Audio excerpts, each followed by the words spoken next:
I think it's the same thing that makes most sense practically all of the time, and that is to consistently buy an S&P 500 low-cost index fund.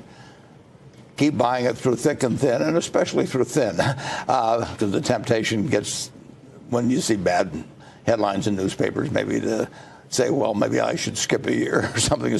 Just keep buying it. American business is going to do fine over time. So you know the investment universe is going to do very well. The Dow Jones Industrial Average went from 66 to 11,497 in 1 century. And then since that century has ended, it's more or less doubled again.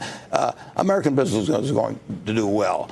The trick is not to pick the right company. It's to be, because most people aren't equipped to do that, and plenty of times I make mistakes on that. The trick is to essentially buy all the big companies through the S&P 500, and to do it consistently, and to do it in a very, very low-cost way, because costs really matter in investments. If returns are going to be 7 or 8%, and you are paying 1% for fees, that makes an enormous difference in how much money you have on retirement. At the annual meeting for Berkshire Hathaway this year, you introduced a special guest to the audience of 40,000 shareholders who were watching.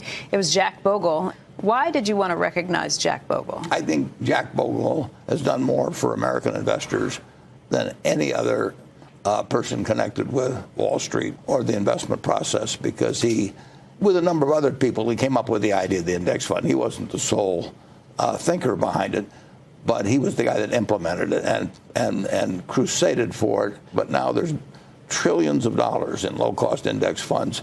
Those people are going to have better lives. They're going to have better retirements. Their kids are going to inherit more money because of Jack Bogle and his efforts.